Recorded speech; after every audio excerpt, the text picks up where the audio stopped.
Choose your destiny. Flawless victory.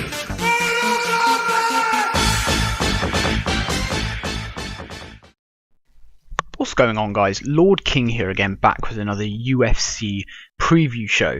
We have UFC Stockholm Fight Night, Gustafsson versus Teixeira.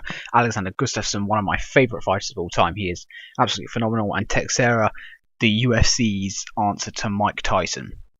What we have is a very, very good matchup. The card itself is a very, very good card, but the names are not massively known, and I think this gives almost a prime opportunity for me to actually focus completely on the main event. Also makes the video a little bit shorter for you guys as well.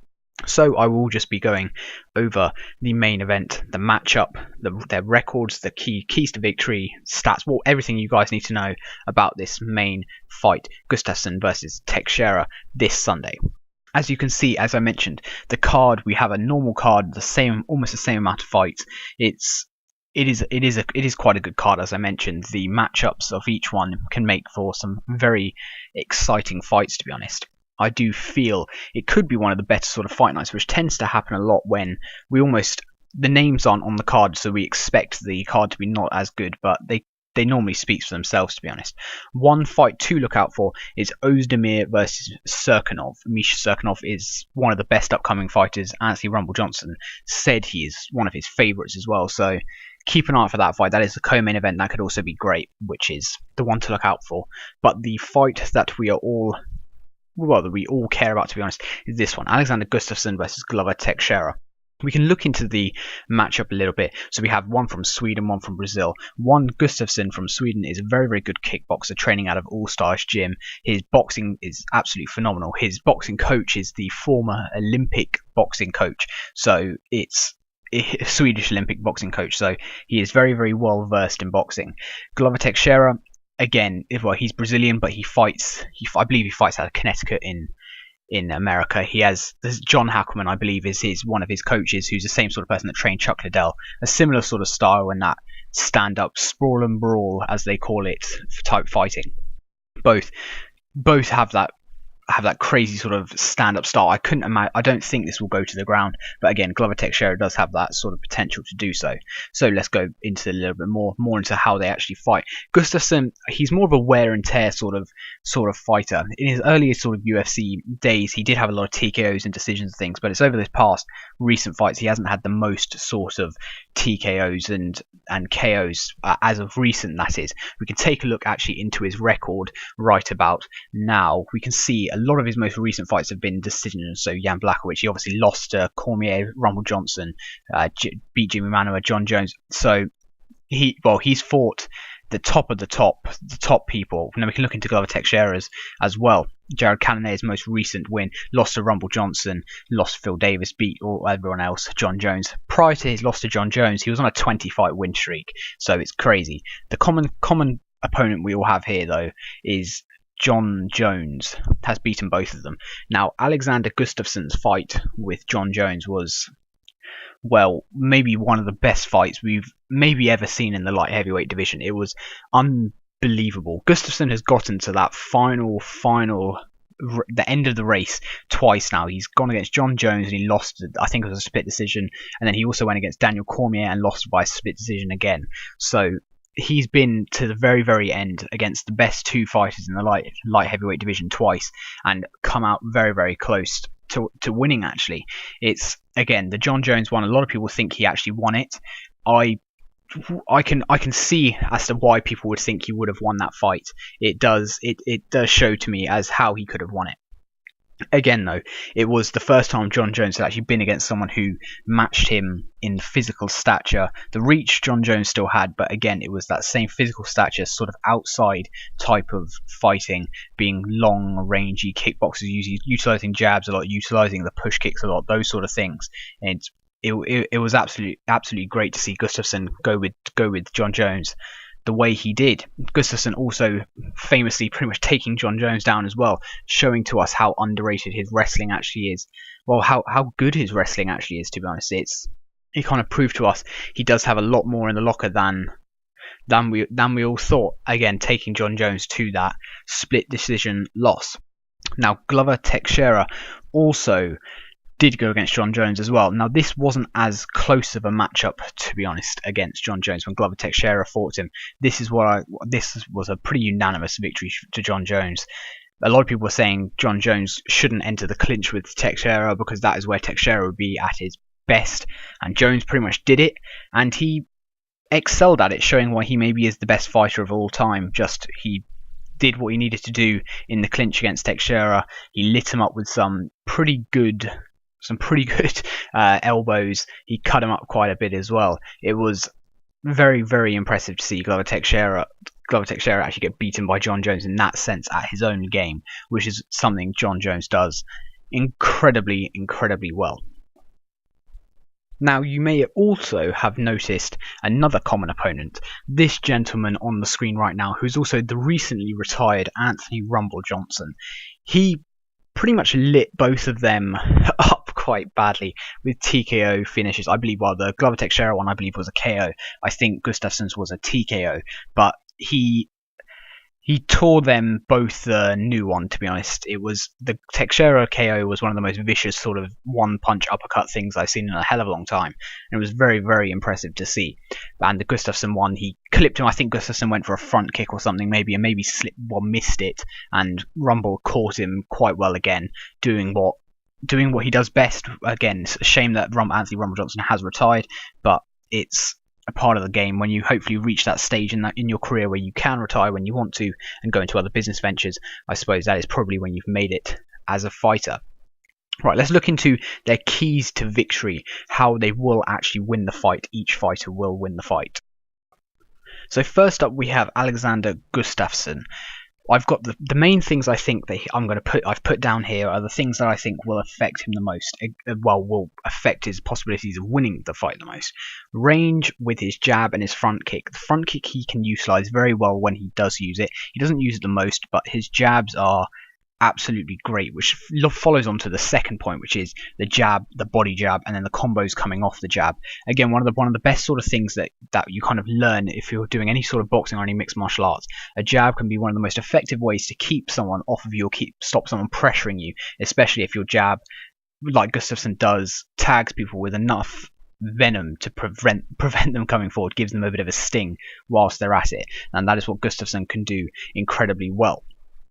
Looking into it a little bit more, we then have the combos from the body going up to the jab as well. It's what Gustafsson does very well is where he jabs the body and then jabs to the head. It kind of creates a disillusional sort of thing to the opponent where they're not too sure whether he's going to be jabbing the body or the head. So he can then feint jabbing to the body or the feint jabbing to the head and then follow up with a different sort of one. And again, jabbing to the body is normally seen as quite a ineffective thing to block. You're not really, if you see a jab coming to your body, a lot of people will not be bothered to block that. It's almost the programming where you are jabbing someone to their body enough times to make someone think about it and not block it, to then maybe hit them with something far more powerful, which again he does with his combos and his follow-up sort of things. His combos off a jab, especially his 1-2, a few combos like that, his jab into a cross, are very, very effective, and he is very good at that. The final point is his underrated wrestling. Alexander Gustafsson has taken down Jon Jones, who is one of the best wrestling defensive people in the UFC, and has also taken down Daniel Cormier. Daniel Cormier, a former Olympic USA member of the Olympic team in Greco-Roman wrestling. So it shows he has got that skill to take people down. He is a very effective wrestler, and it may be a key here to preventing Glover Teixeira's wrestling when he is trying to come forward and maybe take him down into the fight. Let's look into Glover Teixeira's key points to victory as well now. Teixeira, the main thing I have here is power. It's no lie, his power is one of the best things. I think he has, at the moment, he's holding the current record for the most finishes in the light heavyweight division since 2011 or 2012. So again, he finishes people without a doubt. A lot of people say Jon Jones is the best UFC fighter of all time, but it's a known fact he doesn't really finish people. Obviously, he does get finishes sometimes and submissions and things like that, but he is not a raw, effective power puncher like Teixeira or Rumble Johnson, who beat Teixeira. So these sort of people have that one punch power, so to get hit by something like that can be devastating in the long run. Second point, Tyson-like boxing. Again, I made the comparison earlier. He is the UFC's answer to Mike Tyson. Some people have mentioned before. He uses a very similar thing to Tyson. If you've seen any clips or highlights of Tyson, he uses this duck, bob and weave sort of thing. And it's a very, very cool thing to see. I'll put a clip in right now. He uses this duck, bob and weave and comes up and tries to loop under punches, stays in the pocket, just doing the peekaboo sort of thing, and it works quite well. It didn't necessarily work against Anthony Rumble Johnson, but prior to that, it has worked for him. And again, it's quite good to set up his power punches, power hooks, and uppercuts like he does. Willingness to exchange is the third point. Now, this is a pro and a con, to be honest. It's a key to victory for both sides. His willingness is great because it means that we could have a great fight, a great stand-up fight, and he gets a lot of openings for landing his big power shots. The downside is willingness to exchange. He can be hit with a hell of a lot of things. If he comes flying at Alexander Gustafsson, then it could be a world of trouble for him, especially like I mentioned with those long rangey sort of shots, especially like the jab, the big sort of things like that. If he hits him, and with the cross as well, if he hits him with some very clean shots, it may not be a good night for Glover Teixeira with that willingness he has. Takedowns, he has very, very good wrestling base. He's only ever really been dominated in wrestling by someone who was an NCAA Division 1 sort of wrestler, so some of the best wrestlers. Other than that, he has some very good wrestling and he tends to take people down with relative ease, to be honest. His single leg, his transition from single leg to double leg takedowns are absolutely great. He is a great takedown artist. Then the final point is second degree black belt in Brazilian Jiu-Jitsu. This follows on from the takedowns. The fact he is a second degree black belt in Brazilian Jiu-Jitsu shows how well versed this gentleman is on the ground. How he has some fights with submissions. I believe maybe in Ovince St. Preux he had a submission win over. He is very, very good on the ground. So if he can get it to the ground, it could be a great night for him where he could actually get a submission. But as mentioned, Alexander Gustafsson has some great wrestling defense and has good scrambling as well. If he gets taken down, he is more likely than not to get straight back up. So it could be something to look out for. But the power like Tyson sort of style boxing, I think, is going to be the key thing here for Teixeira to win if he lands a great punch. But he could try and play it smart, go for a takedown, and maybe try and grind him out on the ground for as long as possible and look for a submission victory. There are numerous ways for Teixeira to win this, but we all want to see the power style. So let's move on to the next part, which is looking actually more into the significant sort of stats that we have here. I think the main thing is they both have quite a high TKO and KO rate. The submission rate, although like I mentioned, Glover Teixeira can get submissions, is both relatively low again, so the decision are relatively similar also. So it shows both of these guys do like to stand up and trade, which I think is going to be the best thing. Now, the other small thing is the reach. 3 inches, I know to a lot of people may not seem like much, but in terms of if you have an extra 3 inches on someone, it can be the difference between getting jabbed or not getting jabbed, getting crossed with a knockout punch or not. So it can be quite useful, considering Gustafsson is about 6'4", 6'5" as well. He has that very rangy sort of thing, as mentioned. And again, the leg reach, a 4-inch leg reach advantage, which if Gustafsson has those kicks on lock, which he hasn't always had the best kicks, but the kicks are there, as mentioned, especially like the front kick and the push kick. If he can get those sorted, then it could be a good night for him again for the range aspect. Moving on to more significant sort of stats that we have, the striking department. We have these sort of strikes where, as we can see, that they both land a very significant amount, around about 4 strikes per minute. Accuracy is a good 40%. They both absorb a very similar amount, and the defense is again similar, which shows they're both relatively equal in the stand-up department when it comes down to actually exchanging. So what we can all hope for is a pretty good stand-up fight, and possibly a brawl, maybe a fight to remember, to be honest, with very high volume punches for a significant amount of time throughout the 5 rounds. On to the next, the grappling. Both, again, the stats are incredibly similar across the whole board, but I think the main one to take from this is Gustafsson has an 86.11% takedown defense, which is insanely high in the UFC, which could be the biggest stat of them all. If Glover Teixeira wants to try and take this fight down, which he can do again with his wrestling and jiu-jitsu, this could be the key to preventing him taking it down, especially if Gustafsson is lighting him up on the feet, hitting with a lot of shots on the feet, and Teixeira wants to take him down. He may be able to defend that and keep it standing. So that, I think, is the key stat from this, the takedown defense for Gustafsson.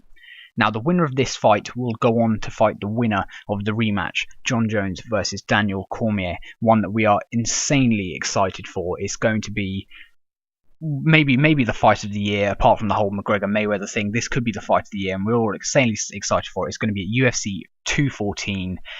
on July 29th, I believe. So that is the whoever wins this fight should be fighting the winner of that, since Anthony Rumble Johnson has now retired. As you can see on your screen, we have some odds. These are English odds for anyone who's English who is watching this, but in the American terms, whoever the favourite is Gustafsson. Gustafsson is quite a large favourite as well. So if you guys are looking possibly to maybe make some money on maybe a knockout of Glover Teixeira knocking Gustafsson out, or something similar to that, which could always happen, or a submission for Glover Teixeira, then maybe bet on Teixeira, because at the moment in the UK, Gustafsson seems like a very heavy favourite. So Teixeira's odds are pretty damn good. Overall, that wraps up this UFC preview. I hope you enjoyed it, guys. Me doing the one event sort of thing, a more in-depth breakdown of each individual fighter, what they do, what their best sort of things are, etc. I hope it's going to be a good event. I mean, both of these two have the making to make an insanely incredible main event, a headlining for 5 rounds as well. It's going to be incredible. These two fighters are both volume sort of fighters. They both have great work rates. They're both incredibly well-rounded, the new breed sort of well-rounded fighters. So this is your number one contender battle, really showing who will be fighting for the championship next. So I hope you can all tune into it. My prediction is Alexander Gustafsson winning via unanimous decision. I think it's going to be a bit of a brawling sort of fight. I think Gustafsson is going to do some good things in the stand-up department. Teixeira may try and take him down, and Gustafsson will also defend each and every one of these takedowns coming in, and he will eventually just win the fight quite unanimously. That is my prediction, but do not take my word as gospel. As always, guys, MMA math is not a thing. Anyone can win at any point, even if you're a nobody. Anyone can win. So, as always, guys, that wraps up this video. I hope you all enjoyed it, doing this sort of different layout of the UFC previews. Please, as always, like, share, and subscribe. Help me grow. It helps the channel become better. So, as always, I've been LordKing. I hope you enjoyed it. Goodbye.